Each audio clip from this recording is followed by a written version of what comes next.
Yo voy a estar compartiendo con ustedes los próximos miércoles un estudio que he estado, primero lo recibí, ¿verdad? Y me bendijo muchísimo. Segundo, he estado por mucho tiempo indagando acerca de él y la verdad que me ha bendecido y quiero compartirlo con la iglesia. Me parece pertinente para el tiempo en que vivimos y voy a hablar acerca del tabernáculo de David. Y es interesante porque la mayoría del creyente que estudia la palabra conoce solamente el tabernáculo de Moisés, ¿verdad? El tabernáculo de Moisés es el tabernáculo que aparece en las fotos, que se hacen estudios bíblicos acerca de él, muy conocido, ¿no? en el ambiente teológico cristiano. El tabernáculo de Moisés, que aunque Moisés no puso nada más que fuera obediente, ¿verdad? Todas las instrucciones fueron dadas en detalles, ¿verdad? De lo que Dios quería, así que pudiéramos decir que era el tabernáculo de Dios, ¿verdad? Dado a Moisés, y Moisés siguió las instrucciones al pie de la letra, y ese tabernáculo se volvió en el centro de operaciones religiosas, ¿no? de Israel, en un lugar de encuentro, un lugar de sacrificio, un lugar de adoración, un lugar muy importante. Sin embargo, en el Nuevo Testamento, en el libro de Hechos, capítulo 15, versículo 12 en adelante. Bueno, vamos a leer del versículo 8, ¿no? Porque estamos hablando aquí de Hechos 15, que es donde viene la discusión no pequeña, ¿no? Para tratar un asunto importante de la iglesia, un nuevo mover de Dios, y los apóstoles tuvieron que ponerse de acuerdo, ¿no? Y dice, y se reunieron los apóstoles, estoy leyendo desde el 6, perdón, se reunieron los apóstoles y los ancianos para conocer de este asunto, y después de mucha discusión, Pedro se levantó y les dijo: varones hermanos, vosotros sabéis cómo ya hace algún tiempo que Dios, que escogió a los gentiles que oyesen por mi boca la palabra del evangelio y creyesen. Y Dios, que conoce los corazones, le dio testimonio, dándoles el Espíritu Santo lo mismo que a nosotros. Y ninguna diferencia hizo entre nosotros y ellos, purificando por la fe sus corazones. Ahora pues, ¿por qué tentáis a Dios poniendo sobre la cerviz de los discípulos un yugo que ni nuestros padres ni nosotros hemos podido llevar? Antes creemos que por la gracia del Señor seremos salvos, de igual modo ellos. Entonces toda la multitud cayó y oyeron a Bernabé y a Pablo, que contaban cuán grandes señales y maravillas había hecho Dios por medio de ellos entre los gentiles. Y cuando callaron, Jacobo respondió diciendo: varones hermanos, oídme. Simón ha contado cómo Dios visitó por primera vez a los gentiles para tomar de ellos pueblo para su nombre.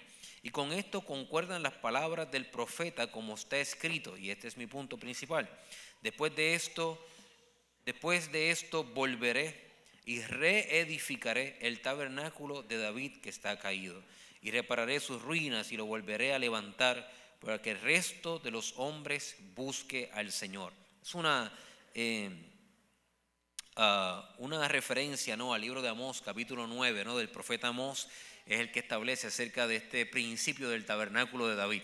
Y a mí me resulta interesante que, habiendo sido el tabernáculo de Moisés tan impresionante, tan grande y tan importante, Dios está interesado en el tiempo final reedificar el tabernáculo de David, ¿verdad? No estaba tan, no había no hay un deseo, una intención de Dios de reedificar el tabernáculo dado a Moisés en el desierto, sino que el deseo de Dios era que el tabernáculo de David, que había sido caído, pueda levantarse y el poder tener, y dice específicamente, para que todos los hombres, ¿verdad? Para que todos los hombres busquen al Señor. Así que da una idea, para que el resto de los hombres busque al Señor, da una idea que en este tabernáculo de David cabe todo el mundo, ¿verdad? Era una experiencia para todo el mundo. Diferente al tabernáculo de Moisés, que como sabemos estaba destinado para un pueblo específico, eventualmente para una tribu específica, y el lugar más importante diseñado solo para una persona una vez al año, ¿verdad? Ahora bien, antes de adentrarnos a esta idea del tabernáculo de David y descubrirlo y ver sus principios, y créanme que cuando lleguemos allí va a ser algo tan sencillo, porque eso era una de las bellezas del tabernáculo de David, que era sencillo, no era complejo, era un espacio muy, muy, muy sencillo donde David se encontraba con Dios. Para poder entender eso tenemos que entender un mueble muy importante en la historia de Israel, y es el Arca del Pacto. Y de eso vamos a estar hablando un poquito esta noche, ¿verdad? El arca del pacto es el punto importante de ambos tabernáculos, ¿verdad? El arca del pacto, un principio que Dios dio a Moisés y que era el lugar que representaba o simbolizaba en algún momento dado la presencia de Dios. Pero vamos a buscarlo en Éxodo capítulo 25, versículos 10 al 22. Dios le da la instrucción a Moisés de hacer este arca del pacto y me gustaría que lo leyéramos, ¿okay? Vamos a leer bastante la Biblia, así que si usted tiene una Biblia, desempólvela. Si no la tiene, si ya la lee con frecuencia, bien. Si no, enciéndala. O sea, que ya no solamente se... Anyways, la cosa es que lea la palabra. El punto es que lea la palabra conmigo. Éxodo capítulo 25, del 10 al 22.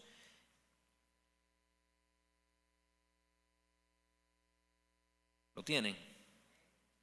Mira, vamos a ir con calma, sin prisa, poco a poco.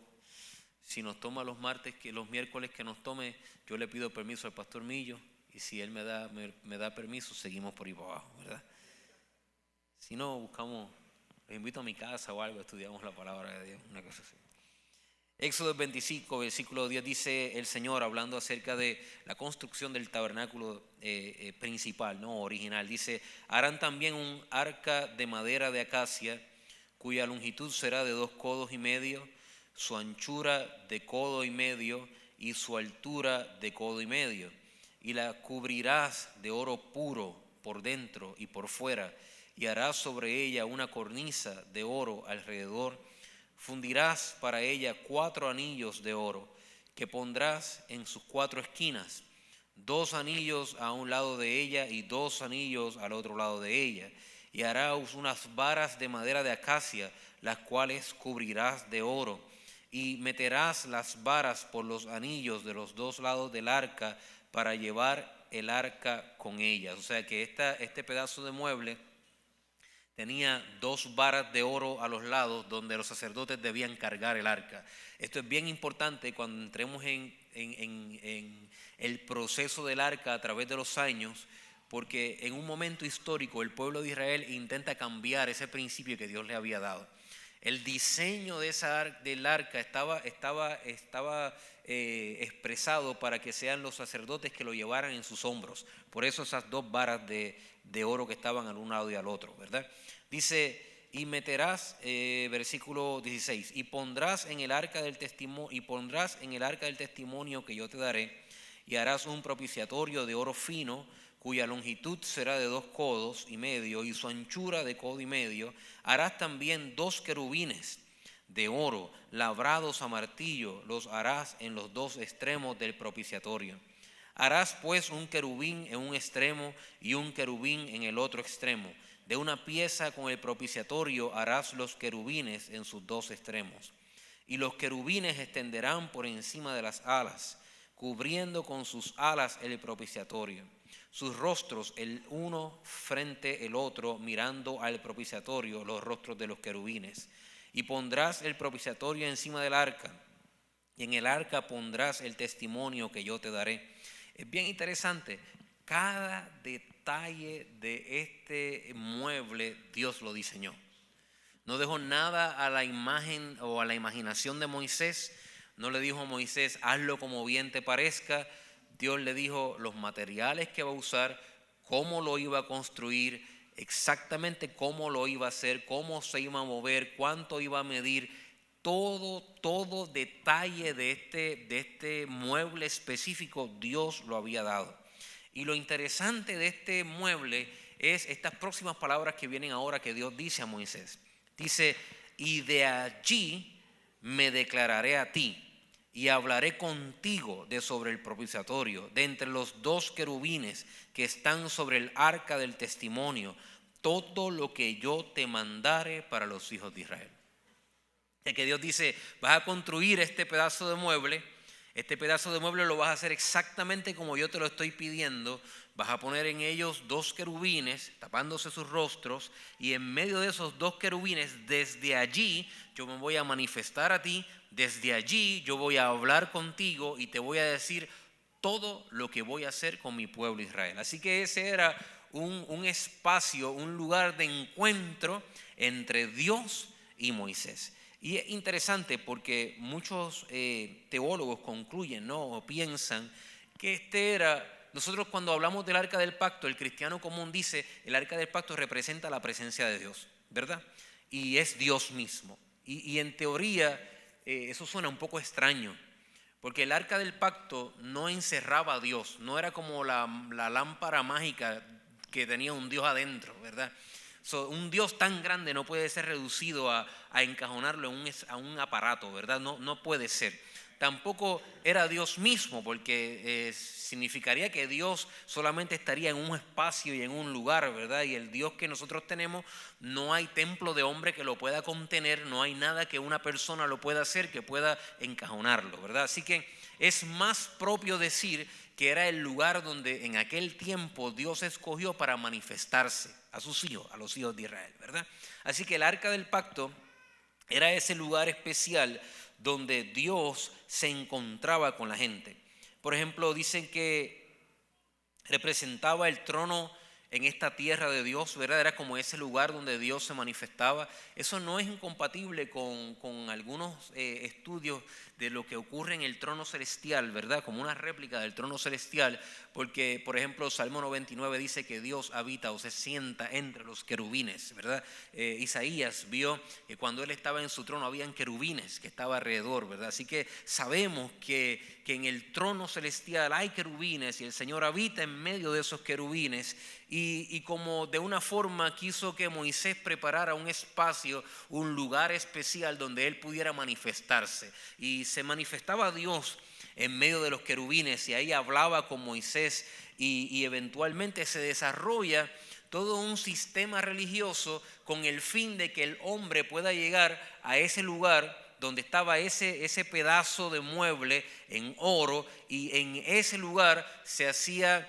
expiación por los pecados del pueblo, y en ese lugar Dios hablaba y daba direcciones a la persona que entraba a ese lugar. Era el lugar del punto de encuentro con Dios. Era un lugar, un mueble importante, y de hecho vemos en la secuencia del arca que personas que tuvieron acceso a ella, que no se supone que estuvieran ahí, morían. Personas que la tocaban, que se supone que no la tocaban, morían. Por eso muchos de nosotros pudiéramos interpretar, este era Dios mismo, y no nos equivocaríamos si dijéramos que el arca representaba de alguna manera al Señor.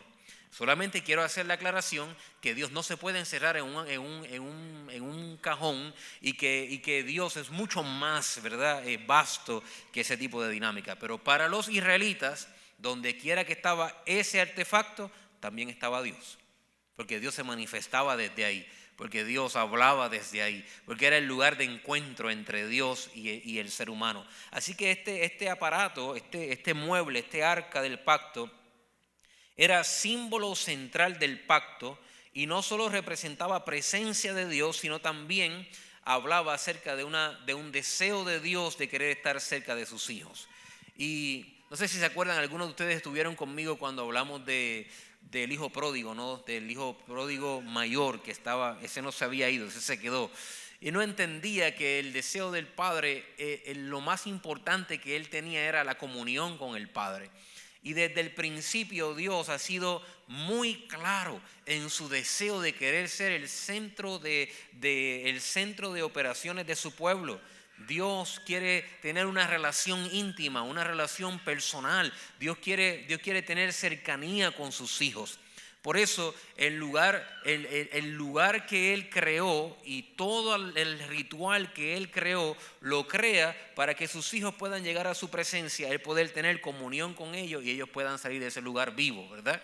Y si estuviéramos estudiando el tabernáculo de Moisés, pues yo le daría el estudio de todo lo que había que hacer para poder llegar a este lugar santísimo. Pero lo que queremos enfatizar hoy es ese punto importante del arca del pacto. Así que el arca representa la presencia movilizada de Dios, que Dios no está limitado a un lugar, pero ha decidido manifestarse allí.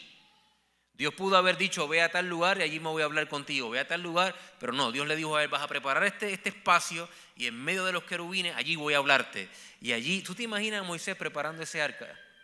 O sea, yo si me hubieran dado esa instrucción a mí, yo estaría ansioso, porque Dios dice: cuando yo prepare este lugar, allí Dios me va a ir a visitar, y allí Dios va a hablar conmigo, y allí Dios me va a dar instrucciones importantes para mi vida y para el pueblo de Israel. Así que para mí era algo, hubiese sido algo que causara mucha emoción, el poder saber que el Dios de los cielos quiere manifestarse en mi vida, quiere hablar a mi vida, quiere tener comunión conmigo.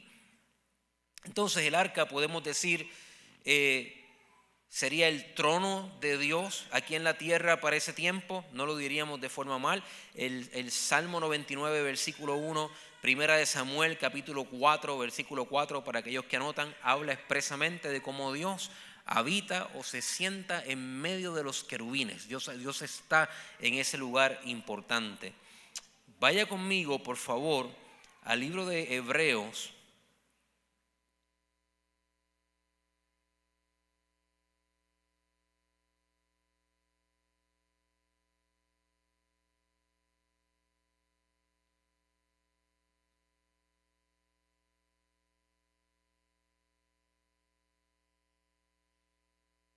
Y vamos a ver qué cosas contenía, ¿no?, ese arca dentro de él. Hebreos capítulo 9.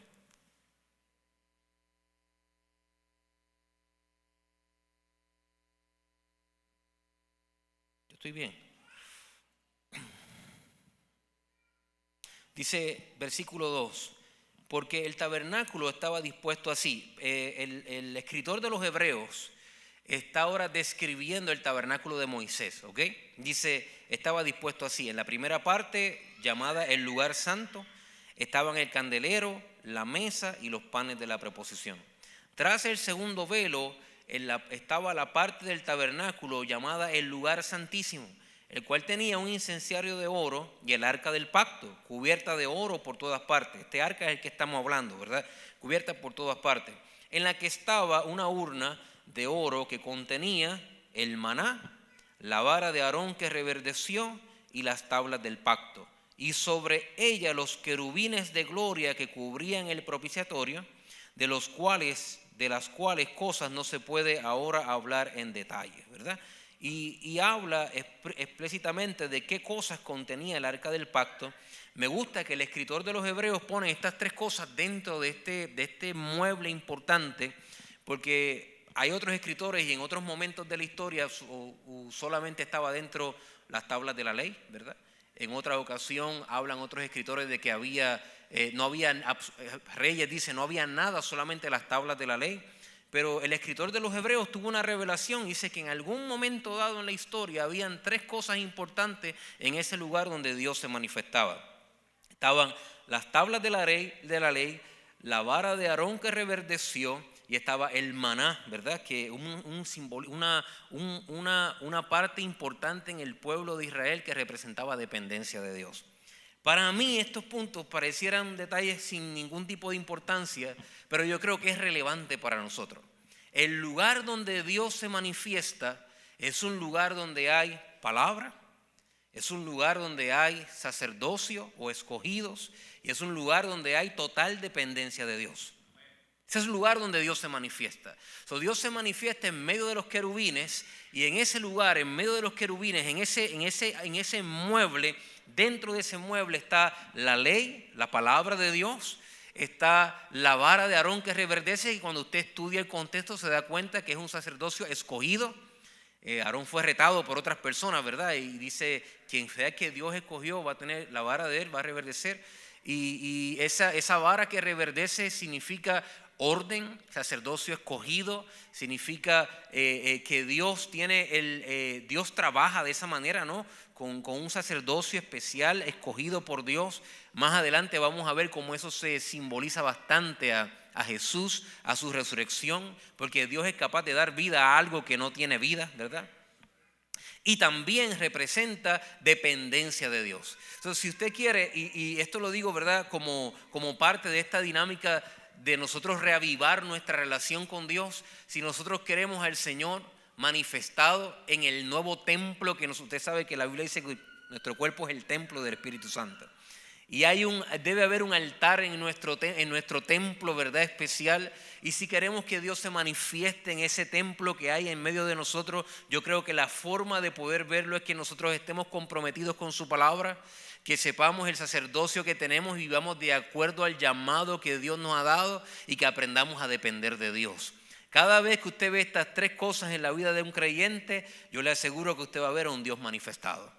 A un Dios que se manifiesta, a un Dios que habla, a un Dios que se hace presente, a un Dios que tiene una relación cercana con sus hijos. No hay forma de que un creyente del Nuevo Testamento ande esperando una gran manifestación de Dios si no puede ser obediente a su palabra.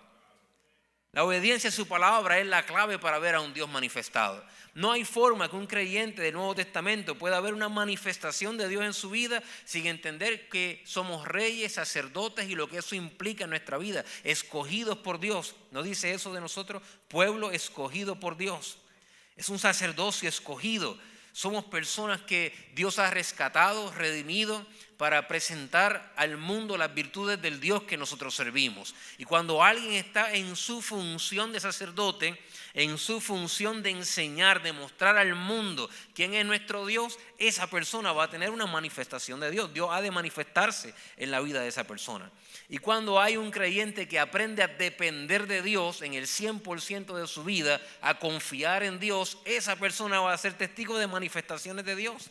¿Quieres ver a Dios manifestado en tu vida? Sé obediente a su palabra, habla de Él donde quiera que te pare y aprenda a depender y confiar en Él. Y tú vas a ver a un Dios manifestado. Dios es atraído por la fe de un creyente que puede confiar en Él en cualquier momento de su vida.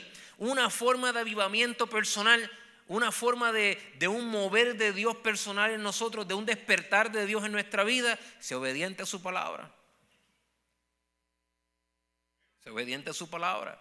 Guarda su palabra en su corazón. Actúa como un sacerdote de Dios. Comparte lo que Dios te ha dado. Y 3, depende de Él para todo.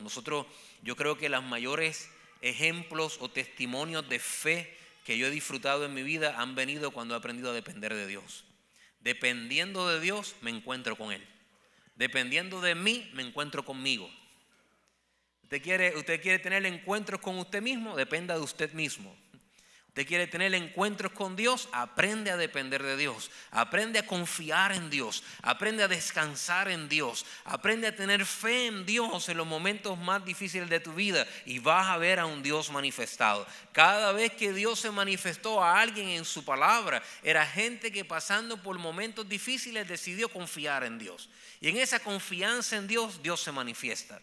Mire, si usted estudia con cuidado los nombres de Dios, se va a dar cuenta que los nombres de Dios fueron nombres que gente común atribuyó a Dios en su momento de mayor confianza y de mayor necesidad. No, Dios nunca se llamó yo soy Jehová Jireh, y Él nunca dijo yo soy Jehová Shalom, y Él nunca dijo yo soy Jehová Nisi. Esos nombres los pusieron hombres de Dios. Gente que tuvo una experiencia con Dios en sus momentos más difíciles decidieron confiar en Dios y esa dependencia de Dios le dio una revelación que antes no habían tenido. Si tú aprendes a confiar y a depender de Dios, Dios se ha de manifestar en tu vida y podrás ponerle un nombre a Dios de acuerdo a la revelación que has tenido de Dios para tu propia vida. Así que es importante para nosotros entender. Este arca del pacto es importante, representa la presencia de Dios, representa el trono de Dios, ¿verdad? De donde Él se manifiesta y habla cara a cara con las personas, pero lo que había en ese lugar, las tablas de la ley, la vara de Aarón que reverdeció y el maná escondido. Si yo diera un examen al final de este estudio, ¿verdad? Y le dijera, ¿qué 3 cosas habían dentro del arca del pacto y qué representan para nosotros en este día? ¿Qué usted diría? Ya está, graduado.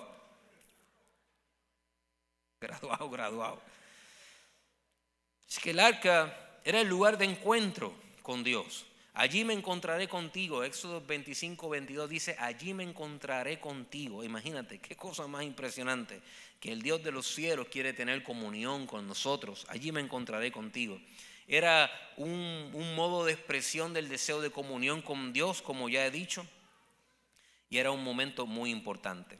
Esta revelación ocurre en el Sinaí, ¿verdad? En el monte Sinaí, donde Dios se revela a Moisés y le dice exactamente lo que él quiere, y se establece allí un sistema de sacrificios, un sistema de sacerdocio, un sistema para Dios poder tener comunión con su pueblo. A mí me encantan algunas fotos que ponen en el internet del tabernáculo y las tribus alrededor, ¿verdad? Se ve claramente cómo el deseo de Dios era ser el centro de operación de todo el pueblo, de todo lo que estaba ocurriendo alrededor, ¿verdad? Siempre que Dios sea el centro de tu vida, ese es el deseo de Dios. Dios no quiere estar en una esquina, en un espacio retirado. El deseo de Dios no es ser un amuleto para la buena suerte para ti. El deseo de Dios no es ser el mago de la lámpara que tú solicitas cuando tienes un problema. Dios desea ser el centro de operación de tu vida. El centro de operación de tu vida. Cuando Dios es el centro de operación de tu vida, cada área de tu vida es afectada por lo que Él opina, por lo que Él dice, por lo que Él cree, por lo que Él, como Él se mueve, por cómo Él establece su voluntad. Cada área de tu vida, cuando cada área de tu vida es afectada por su voluntad, tú puedes decir, Dios es el centro de mi vida. Dios es el centro de mi vida no es una declaración solo emocional o romántica. Dice, Dios es el centro de mi vida, pero tú no obedeces su palabra. Dios no es el centro de mi vida, pero no actúas como sacerdote. Dios es el centro de mi vida, pero no dependes y confías en Dios. No, Dios podrá hacer un montón de cosas, pero no es el centro de tu vida. Cuando Él es el centro de tu vida, entonces cada área de nuestra vida es afectada por su designio y por su voluntad. Fuimos en estos días a un lugar a celebrar el cumpleaños de mi hermana, que llegó a los 40 años. Viene alcanzándome a toda velocidad. Y había ahí nos dieron un papelito de reflexión, ¿verdad? Cuán importante, que decía, cuán importante es la palabra de Dios en tus decisiones diarias. Mira que esa reflexión tremenda, ¿verdad? Mi respuesta a Él es el centro de mi vida. O sea, su palabra y su voluntad afectan cada cosa que yo hago en cada área de mi vida. Punto. No es una consulta, ¿verdad? Como esto de los médicos, la teleconsulta, ¿no? Que tengo un problema, déjame No, cuando uno tiene a Dios como un consultor, ¿verdad? Si lo necesito, voy. Si no lo necesito, no voy. Él no es el centro de tu vida. Él no es el centro de tu vida. Cuando Él es el centro de tu vida, Él no es quien se consulta de vez en cuando, Él es quien maneja cada área de nuestra vida. Él es el dueño de todo lo que nosotros hacemos y es el dueño de todo lo que nosotros somos. Él es quien, su presencia dicta nuestra estabilidad, nuestras emociones, lo que queremos hacer, lo que queremos lograr, nuestras metas, nuestros sueños. Todo es afectado por su presencia y por lo que Él hace en medio de nosotros. Lo demás, hermanos, no podemos decir que Él es el centro de nuestra vida si estamos sirviendo a Dios a medias, si estamos sirviendo a Dios o dándole a Él acceso a alguna área de nuestra vida, pero no todo, ¿verdad? Él quiere ser el centro. El deseo de Dios es que Él quiere ser el centro de operaciones de tu vida. Ese es el deseo de Dios. Amén. Usted puede pensar en esto como algo tan sencillo y básico, ¿verdad? Pero si usted piensa que el Dios creador de todo lo que conocemos, el deseo principal de Él es tener comunión íntima con nosotros y ser el centro de operaciones de nuestra vida, yo no sé a usted, pero eso a mí me hace querer humillarme y decir, ¿quién soy yo? Por eso el salmista tenía un corazón conforme al de Dios, ¿verdad? Vamos a llegar allá, ¿verdad? Porque él decía, él no veía la oportunidad de estar cerca de Dios como, qué chévere, yo me lo merezco. No, ¿quién soy yo? Decía el salmista. ¿Y quién es la casa de mi Padre para que nosotros podamos tener tantísimas bendiciones y tú nos visites todas las mañanas y tengas la intención de poder relacionarte? ¿Quién rayos soy yo que el Dios de gloria quiere tener intimidad y comunión conmigo? ¿Qué puedo ofrecer yo que ya tú no me hayas dado? David siempre tenía en la mente que todo dependía, provenía y dependía del Dios que él servía. Y cuando uno tiene esa mentalidad, uno puede tener un corazón para el Señor, porque sabe que cada cosa que uno hace depende de Él en todo momento. Depende de Él en todo momento. Amén. Eso fue en Sinaí. En Sinaí estaba el tabernáculo de Moisés. Ahí habían sacrificios, ahí habían sacerdotes y había una instrucción importante. Mira cuán importante era este arca del pacto, que en el libro de Números capítulo 10, versículo 33 y versículo 33 al 36, dice: así partieron del monte de Jehová camino de 3 días, y el arca del pacto de Jehová iba delante de ellos camino de 3 días, buscándoles lugar de descanso. Y la nube de Jehová iba sobre ellos de día, desde que salieron del campamento. Cuando el arca se movía, Moisés decía: levántate, oh Jehová, y sean esparcidos tus enemigos, y huyan de tu presencia los que aborrecen tu nombre. Y cuando ella se detenía, decía: vuélvete, oh Jehová, a los millares de Israel. O sea, ellos se movían cuando el arca se movía. Hay un espacio, si usted estudia este mueble en Números, se da cuenta que en el mismo día el arca se movía y se levantaba varias veces en el mismo día, y varias veces ellos tenían que levantar el campamento y volverlo a montar, y varias veces volverlo a levantar y volverlo a montar, porque recuerden que ellos estaban en el desierto. La protección de la nube y la protección del fuego, que dependían de esa presencia de Dios, si ellos se quedaban sin eso, quedaban expuestos al desierto.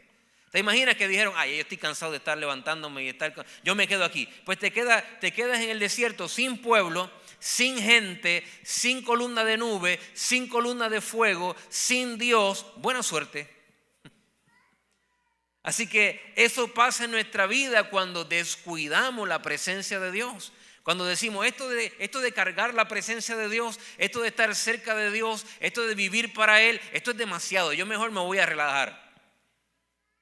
Si hacemos eso, nos quedamos desprovistos, sin Dios, sin pueblo, sin columna de nube, sin columna de fuego. Nos quedamos lejos de lo que Dios quiere hacer en nuestra vida, y eso no es un buen negocio para nadie. Así que esta gente entendía que el arca del pacto iba delante de ellos. ¿Viste lo que dice el escritor de los Números? Dice que iba camino de 3 días buscándole un lugar para descansar. Buscándole un lugar de descanso. Cada vez que tú estás persiguiendo, hágase el cuadro mental. El arca iba delante de ellos. Ellos seguían el arca donde quiera que ellos iban. Si tú estás siguiendo la presencia de Dios, tú vas a tener descanso. Tú vas a tener descanso. Tú vas a encontrar paz.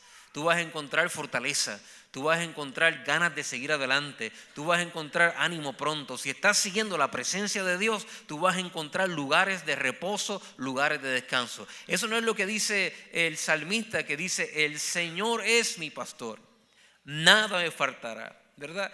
Dice que en una parte dice: en lugares delicados me hará descansar, junto a aguas de reposo me pastoreará, confortará mi alma. El salmista sabía que si estaba persiguiendo su pastor, si estaba persiguiendo la presencia de Dios, él tendría un lugar de descanso. ¿Cuántos de nosotros pueden testificar que en momentos difíciles de su vida ustedes han tenido un encuentro personal con Dios a través de un cántico, a través de una oración, a través de una palabra, y sales con el mismo problema, pero sales con descanso? Eso ocurre cuando la presencia de Dios viene sobre tu vida. Si tú estás persiguiendo la presencia de Dios, tú vas a tener descanso. No seguir la presencia de Dios es estar tratando de resolver los asuntos por nuestra cuenta. Pero si seguimos la presencia de Dios, vamos a tener descanso para nuestra vida. Después del monte Sinaí, transcurre el proceso de los años y el arca del pacto es llegada. Ya el pueblo de Dios llega al lugar donde Dios le había, ¿verdad?, establecido, y establecen el arca en un lugar que se llama Silo, ¿verdad? Así que del monte Sinaí, por todas sus jornadas, finalmente el arca del pacto llega a un lugar llamado Silo, y ahí en Silo es donde entra personajes como Primera de Samuel, capítulo 3, versículo 3, donde se acuerdan que Samuel estaba en el templo de Dios, donde estaba el arca del pacto, y antes de que la lámpara de Dios fuese apagada, Jehová llamó a Samuel y él respondió: heme aquí, ¿verdad? ¿Se acuerdan? Eso fue en Silo. Y en Silo hay varias características, ¿no?, de este lugar. una de las cosas que dice es que en un momento dado ahí en Silo la palabra de Dios escaseaba y no había visión con frecuencia. Así que el arca estaba ahí. El arca estaba ahí y mira lo interesante de esto, y esto es algo que yo quiero que usted preste mucha atención. Samuel dormía donde estaba cerca del arca. Dios le habló a Samuel y Samuel no pudo identificar la voz de Dios. La Biblia dice, porque todavía no había conocido a Jehová. Bueno, es interesante que duerme en el lugar donde Dios estaba y no había conocido a Dios, ¿verdad? Y fue a donde Elí para decir, tú me estás llamando. Elí llevaba tanto tiempo que no sabía nada acerca de lo que Dios estaba haciendo, que estaba más perdido que el discípulo que estaba tratando de levantar. Ahí habla, ese es un periodo de dificultad porque básicamente hay una centralización del arca y el arca se vuelve, está en un lugar, ya no está móvil como estaba antes, está centralizada, pero comienza a perder el interés. Recuerden, mientras usted está en el desierto y usted depende, su vida depende de ese mueble, usted no lo suelta, pero ya el mueble estando en un lugar centralizado, todas las cosas están corriendo normal, es posible que puedas caer en ese error, estar en el lugar donde Dios está, te acostumbras tanto a estar donde Él está, la voz de Él comienza a perder eficacia sobre tu vida, la visión desaparece, los hijos de Elí comenzaron a hacer barbaridades, a fallarle al Señor, era un lugar peligroso. Fíjate qué interesante y una similitud con la historia de la iglesia. Cada vez que cuando la iglesia empezó, en sus comienzos, que la iglesia era altamente perseguida. La Biblia habla de la iglesia como una iglesia poderosa que se multiplicaba, que crecía, que avanzaba a pesar de las persecuciones. Y fue una iglesia altamente perseguida. Muchas vidas, muchos mártires dieron su vida por creer en Cristo y creer en el Cristo resucitado. Cuando vino el edicto de Milán y Constantino legalizó el cristianismo y se centralizó la tradición cristiana, muchas personas comenzaron a olvidar la voz de Dios. Y muchas personas comenzaron a olvidar la necesidad que tenían de perseguir un arca para poder sobrevivir en el mundo. Una vez se le quitó la persecución y se le quitó el riesgo, comenzaron a olvidarse de Dios también. Por eso a veces tenemos que dar un poquito de gracias a Dios por los desiertos que pasamos en nuestra vida. Porque esos desiertos nos mantienen persiguiendo una presencia de Dios. Nos mantienen persiguiendo un arca que necesitamos para nosotros, ¿verdad? Un momento se centraliza todo y comenzamos a bajar revoluciones y a pensar que todo está en orden y pensar que todo está bien. Es un momento de peligro para el cristiano porque es un momento donde comienza a alejarse de Dios y Dios se vuelve una tradición.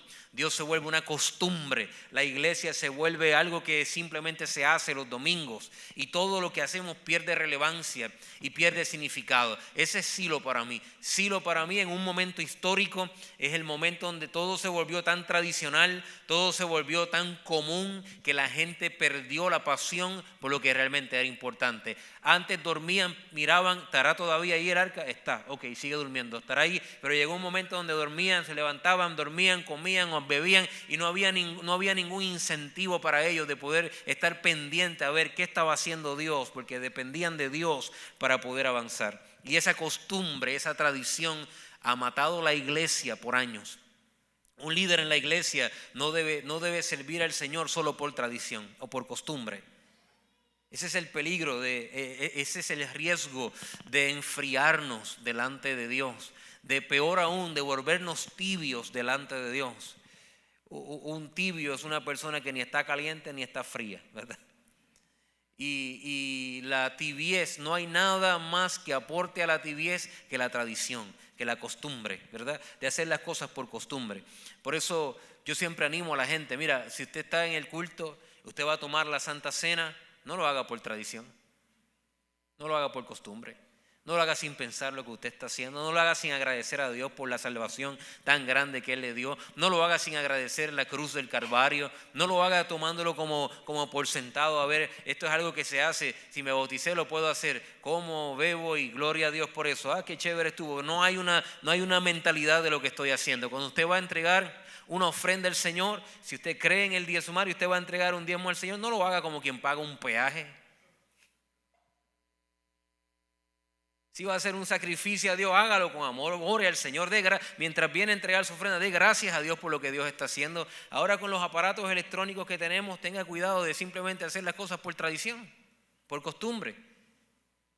Antes de enviar su ofrenda, dé gracias a Dios, preséntese al Señor y haga un acto de adoración a través de su dar. Cuando está cantando en la iglesia, estamos cantando cánticos en la iglesia como si estuviéramos en el concierto de la esquina, o estamos adorando al Señor. ¿Es tradición para nosotros llegar y cantar y después hacer lo que vamos a hacer? ¿O vamos a estar realmente activos buscando una presencia de Dios que se mueve constantemente en nuestra vida? Porque queremos estar en el fuego del Señor, queremos estar enamorados de Él, disfrutamos de su presencia en nosotros, queremos estar en el lugar donde Él está, no lo tomamos por sentado, no es que nos da lo mismo, es que buscamos apasionadamente estar en ese lugar, obedecerle, entender quiénes somos, depender de Él para que Él se manifieste y poder disfrutarlo y poder palparlo y poder amarlo y poder bendecirlo y poder dar gracias por lo que Él ha hecho en nuestra vida. Hay dos formas de vivir esta vida: o usted la vive como una persona de tradiciones, o usted la vive apasionado por la presencia de Dios y dándole gracias a Dios por lo que Dios ha hecho en tu vida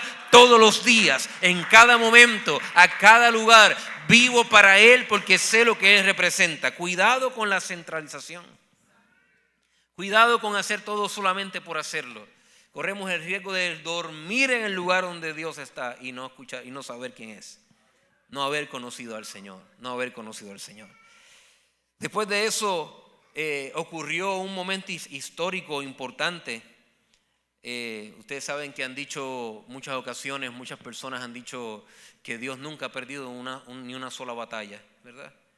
Y bueno, es verdad, Él no ha perdido ni una sola batalla, pero su pueblo sí. A veces yo veo a la gente y dice, Dios no ha perdido ni una sola batalla. Sí, pero ese es Dios. Tú has perdido un montón. ¿Sí o no? Sí, porque a veces utilizamos el amuleto de la presencia de Dios como decir, la presencia de Dios y yo somos uña y carne. Si Él no pierde, yo no pierdo. No opera así, no opera así. Llega un momento histórico en el pueblo de Israel donde obviamente recuerden, este arca del pacto representaba la presencia de Dios. Cuando el arca del pacto se movía, esta gente sentía Dios moviéndose. Cuando se detenía, Dios se detenía. Quien entraba a ella sin ser llamado perecía. Había una expectación cuando el sacerdote entraba al lugar santísimo. Saldrá vivo, habrá un año más de perdón, habrá un año más de relación con Dios. Cuando él salía y las campanas sonaban, había fiesta en los atrios porque Dios había perdonado, otorgado perdón un año más a su pueblo. Era un tiempo de bendición. Este era un aparato importante. Cuando el arca se movía y se acuerdan en el Jordán que los sacerdotes entraron con el arca del pacto, y cuando ellos plantaron sus pies en el agua, Dios detuvo las aguas en el Jordán para que el pueblo pudiera pasar. Ellos sabían que donde estaba ese mueble estaba el Señor. Dios se manifestaba y Dios no ha perdido ni una sola batalla, y por eso ellos estaban confiados en eso y llegaron a ese lugar de centralización. Se alejaron de Dios, enfriaron su corazón con Dios, fueron a la guerra sin consultar a Dios, porque eso pasa. Cuando te enfrías, cuando te vuelves tradición, te metes en compromisos y en asuntos sin consultar con Dios. Y entonces viene el problema, viene el desafío, vienen cosas difíciles, se levanta la dificultad y nosotros decimos, Señor, por favor, Señor, por favor. Tú no has perdido ni una sola batalla. Tú estás conmigo, Señor. Tu presencia me va a salvar de esta. Dile a que está a tu lado, la vida no funciona así. Díselo.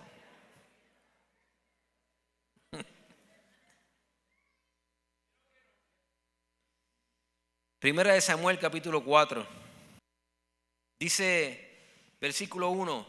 Y Samuel habló a todo Israel, porque aquel tiempo salió Israel a encontrar en batalla a los filisteos y acampó junto a Benezer, y los filisteos acamparon en Afec, y los filisteos presentaron la batalla a Israel y trabándole el combate, Israel fue vencido delante de los filisteos. los cuales hicieron en la batalla el campo como los cuales hirieron en la batalla en el campo como a 4,000 hombres. Cuando volvió el pueblo del campamento, los ancianos de Israel dijeron: ¿por qué nos ha herido hoy Jehová delante de los filisteos? ¿Qué mamey? ¿Con quién perdieron? ¿Quiénes dicen ellos que lo hirieron?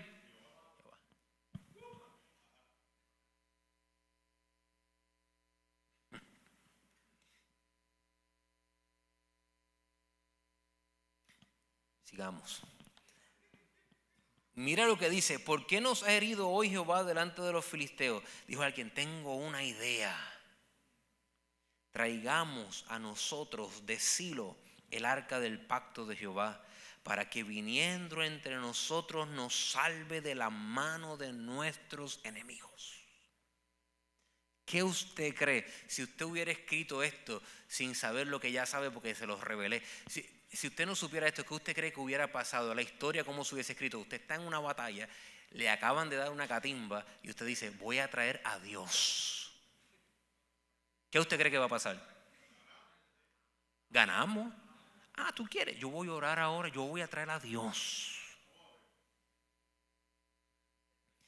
Dice: y envió el pueblo a Silo y trajeron de allá el arca del pacto de Jehová de los ejércitos, que mora entre los querubines, y los 2 hijos de Elí, Ofni y Fines, estaban allí con el arca del pacto de Dios. Y aconteció que cuando el arca del pacto de Jehová llegó al campamento, todo Israel gritó y habló en lengua. Eso se lo añadí yo. Gritó con tan gran júbilo que la tierra tembló. Cuando los filisteos oyeron la voz de júbilo, dijeron: ¿qué voz de gran júbilo es esta en el campamento de los hebreos? Y supieron que el arca de Jehová había sido traída al campamento. Y los filisteos tuvieron miedo, porque decían: ha venido Dios al campamento. Y dijeron: ay de nosotros, pues antes de ahora no fue así.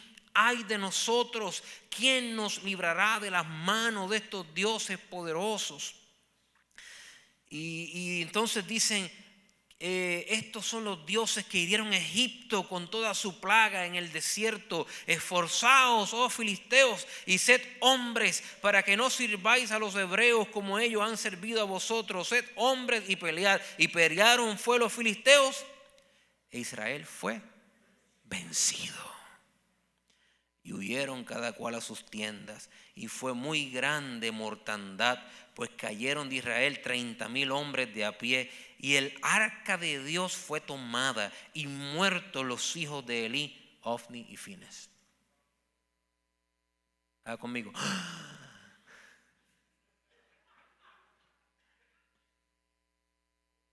Los enemigos dijeron: ha llegado Dios al campamento.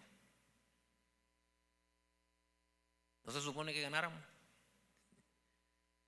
Pero la presencia de Dios no es manipulable. No es manipulable. Entiéndalo de una vez y por todas. Usted no es Dios. Él es Dios. Usted no es Dios. Usted no puede manipular la presencia de Dios como usted quiera. Usted no puede ser los hijos de Elí, tomando con el garfio lo que no le corresponde, siendo desobediente, irrespetuoso a la presencia de Dios. Usted no puede ser un sacerdote que está inmoral delante de Dios y no le importa nada, no se arrepiente delante de Dios, piensa que todo lo merece, y cuando se mete en problemas decir: Dios, ahora tú entras y gana mi batalla, porque tú nunca has perdido una batalla. Él va a decir: yo nunca he perdido, pero tú vas a perder hoy.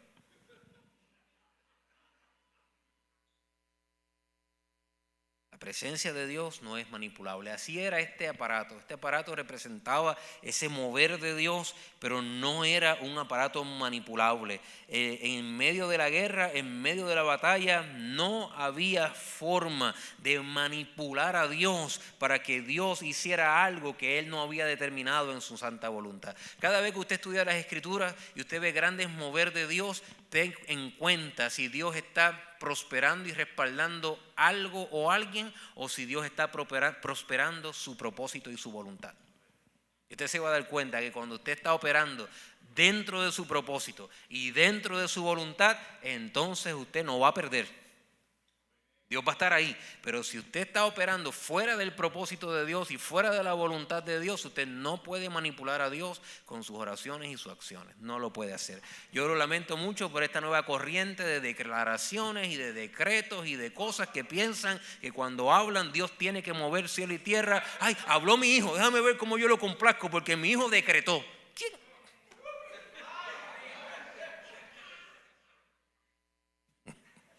Yo creo en el poder de la palabra. Yo creo que una persona debe hablar la palabra de Dios y debe hablar en fe. Yo lo creo. Yo creo que Dios trabaja en comunión con nosotros, pero usted no puede manipular a Dios. Dios es demasiado grande y poderoso para ser manipulado por hijos en ocasiones desobedientes como nosotros. Dios no ha perdido ninguna batalla. Ninguna. Pero su pueblo sí. ¿Se acuerdan de la conquista de Jai?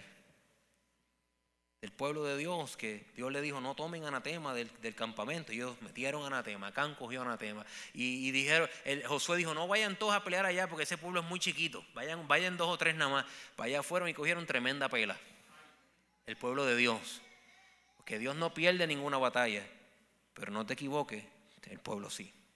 Sí puede perder. Si está fuera de la voluntad de Dios, fuera de las manos de Dios, fuera del plan de Dios, ojo, ten mucho cuidado. Tú no puedes manipular a Dios, no puedes meterte en un lío sabiendo que lo estás haciendo sin consultar a Dios y después clamar a Dios para que Dios te rescate.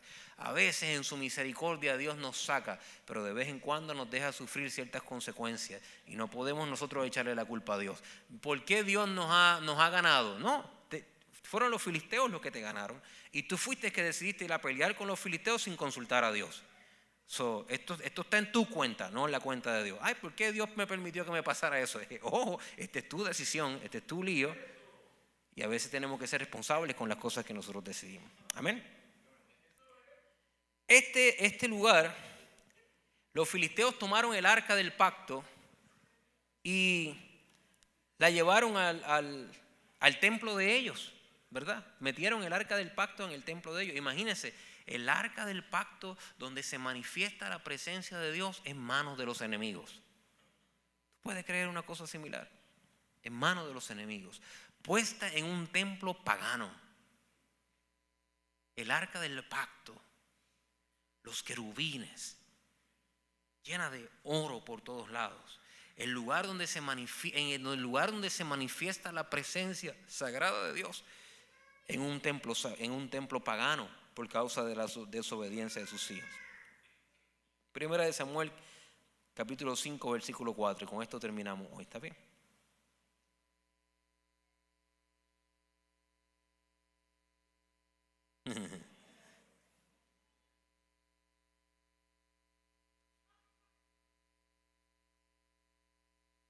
Yo quisiera, si esto fuera un sábado, gente, de vigilia, es que yo quisiera terminar esto, pero vamos con calma, está bien.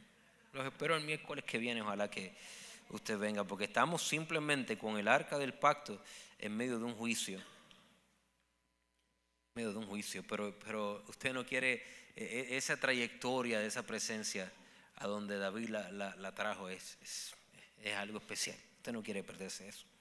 Primera de Samuel 5:4. ¿Lo tienen? Cuando los filisteos capturaron el arca de Dios, la llevaron desde Ebenezer a Asdod. Y tomaron los filisteos el arca de Dios y la metieron en la casa de Dagón. Y la pusieron junto a Dagón. Y cuando al siguiente día los de Asdod se levantaron de mañana, he aquí Dagón postrado en tierra delante del arca de Jehová.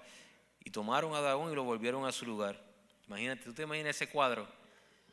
Tú te levantas en la mañana y el Dios tuyo está postrado frente al Dios de los otros que ni están. O sea, tú le ganaste a los otros y pusiste al Dios de los otros en un lugar y el Dios tuyo está ahora postrado frente al Dios del otro. Y tú dices, ven acá, ¿qué pasó aquí? Esto fue que se me cayó, déjame ponerlo otra vez en su lugar. Lo pusieron otra vez en su lugar. Dice, y lo volvieron a su lugar. Y volviéndose a levantar de mañana, el día siguiente, he aquí que Dagón había caído postrado en tierra delante del arca de Jehová, y la cabeza de Dagón y las 2 palmas de sus manos estaban cortadas sobre el umbral, habiéndole quedado a Dagón el tronco solamente. Por esta causa, los sacerdotes de Dagón y todos los que entran en el templo de Dagón no pisan el umbral de Dagón en Asdod hasta hoy. Y se agravó la mano de Jehová sobre los de Asdod, y los destruyó y los hirió con tumores en Asdod y en todo su territorio. Y viendo esto, los de Asdod dijeron: no quede en nosotros el arca del Dios de Israel, porque su mano es dura sobre nosotros y sobre nuestro Dios Dagón. Convocaron pues a todos los príncipes de los filisteos y les dijeron: ¿qué haremos con el arca del Dios de Israel?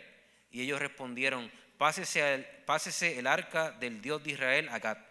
Y pasaron el arca allá de Israel. Y aconteció que cuando la habían pasado, la mano de Jehová estuvo contra la ciudad con gran quebrantamiento, y afligió a los hombres de aquella ciudad, desde el chico hasta el grande, y se llenaron de tumores. Entonces enviaron el arca de Dios a Ecrón.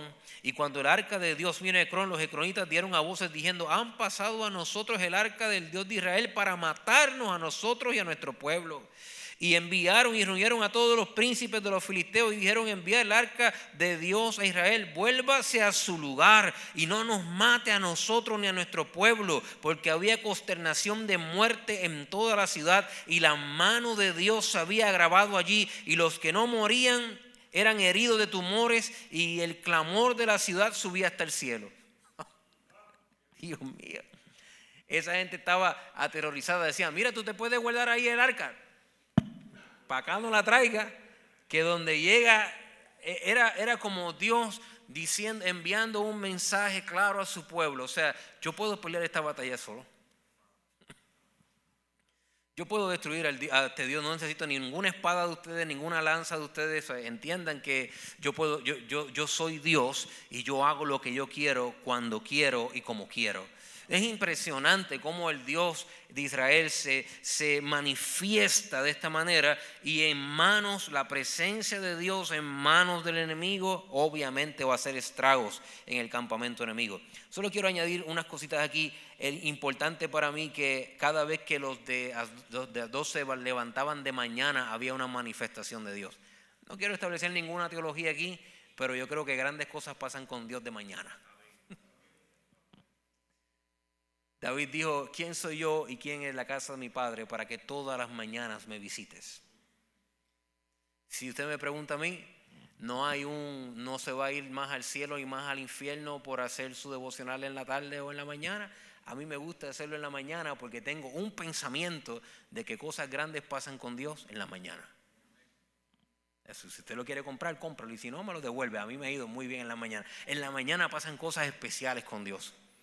En la mañana hay algo especial entre tú y Dios. Créeme, practícalo, levántate temprano, abre tu Biblia. Si tomas café, tómate un buen café. Si tomas té, un buen té. Si no tomas ninguna de las dos, nadie es perfecto. Sigue adelante. La vida es así, no hay problema.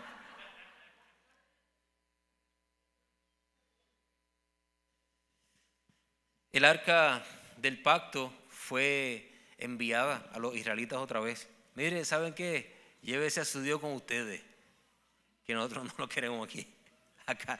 Pero tú sabes lo terco que debe ser el ser humano para ver la señal de Dios y no obedecer a Dios. Te levantas en la mañana, ves el Dios del otro lado en el piso, y en lugar de decir: este es el Dios verdadero, lo voy a seguir, no, vas a recoger tu Dios y lo vas a poner otra vez donde estaba. Y Dios vuelve y se manifiesta otra vez y lo hace pedazos, lo hace canto. Entonces dice: busca forma de poder mover a Dios de lugar en lugar, a ver cómo puede encajar la presencia de Dios en diferentes lugares, pero no haces nada para obedecerle y para rendirte a Él. O sea, a veces nosotros somos medio filisteos. Dios se ha manifestado con poder en nuestra vida. Dios ha hecho cosas impresionantes, milagros. Dios ha hecho señales en nuestra vida, y preferimos coger nuestros dioses y ponerlos otra vez y decir: no, tranquilos, vamos a darle una noche más a ver qué pasa. Y seguimos moviéndolo de lado a lado, de lado a lado. Muévelo de lado a lado, muévelo donde no moleste, donde no me mate, donde no me haga daño. Cada vez que actuamos de esa manera, somos más filisteos que los filisteos. Tú sabes que Dios es real. Tú sabes que la presencia de Dios es real. Tú sabes cómo Él se ha manifestado en tu vida. Sírvele. Ámalo. Vive para Él. Vive para Él. Porque mientras el arca del pacto esté en el lugar que no corresponde, siempre va a causar estrago en el lugar donde llegue. Amén. Vamos a estar puestos de pie. Vamos a darle gracias a Dios. Aleluya. Tradición, costumbres.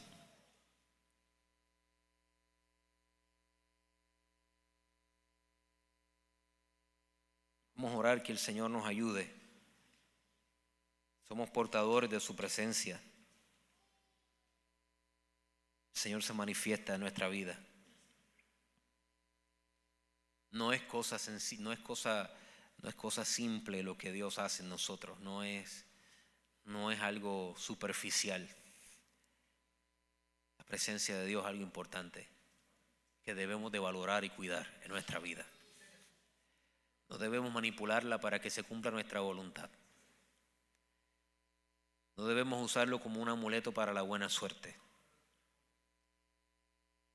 No debemos centralizarlo y ponerlo en un lugar y decir ahí te quedas y no te mueves, para que sirvas mi propósito en lugar de nosotros servir el tuyo. Este cristianismo moderno cada vez se pone más complejo. En los próximos años la iglesia no va a tener tanto problema teológico con la gente de afuera, pero va a enfrentar grandes retos con los mismos de adentro. Estamos entrando en un periodo muy peligroso para el cristianismo, muy peligroso. Hemos estado centralizados a Dios y hemos tratado de decirle a Dios que Él debe de hacer. Queremos decirle a Dios cuál es nuestro propósito, cuál es nuestra voluntad. Hemos tratado a Dios como un mago de lámpara, hemos tratado a Dios como manipulaciones. Nos creemos pequeños dioses que Dios tiene que hacer exactamente lo que nosotros queremos y como queremos. Es un momento peligroso para el pueblo de Dios. Y es peligroso porque eso vende. Es triste, pero eso vende. Vende las declaraciones, vende las manipulaciones, vende hacer teatro, hacer magia. Ahora hacemos magia en los púlpitos y tratamos de impresionar, de impactar con las cosas que hacemos y cómo decimos y cómo hacemos las cosas. Hay un dolor tan grande por un Dios que quiere relacionarse con nosotros, mientras nosotros estamos haciendo payasería en los altares.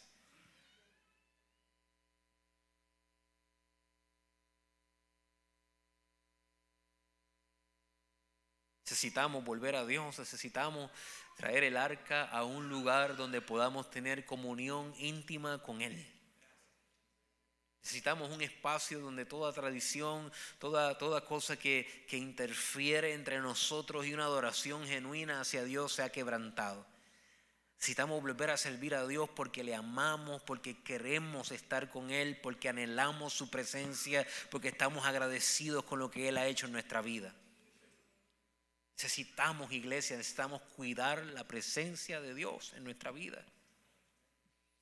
Necesitamos ser genuinos, entender el plan de Dios en nosotros y cuidarlo y ser fieles a ese Dios, intentar lo más que podamos vivir para Él.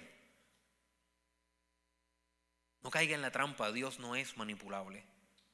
Dios no es manipulable, Él es el Dios soberano, Él es el Dios eterno. Eres un Dios de misericordia y eres un Dios de gracia, pero es un Dios que tiene su propósito y su voluntad. Y oro al Señor que durante este estudio se despierte en nosotros el deseo de tener una relación con Dios genuina. Que las caretas puedan caerse, que podamos ser genuinos con Dios. Que podamos ser quienes somos delante de Él, entrar delante de su presencia tal cual somos y tener una relación íntima con nuestro Padre Celestial. Ese es mi anhelo, que haya hambre por la presencia de Dios, hambre por un mover de Dios en nuestra vida, hambre por algo de Dios, por su palabra, por su presencia. Oh Señor, te damos gracias, Padre, en esta noche, Dios. Mueve en nosotros y produce el querer como el hacer de tu voluntad, Dios mío. Ayúdanos, Dios, a entender el plan y lo que quieres hacer en nuestra vida, Señor. Ayúdanos a entender dentro de lo valioso y precioso la sencillez de tu plan, que es tener comunión con el hombre, Dios. Te doy gracias, Dios. Te doy gracias por amarnos de tal manera que aún siendo nosotros como somos, tú deseas estar con nosotros, Dios. Te doy gracias, Señor. Ayúdanos que tú seas el centro de nuestra vida, en el nombre poderoso de Jesús. Amén y amén. Dios le bendiga, familia.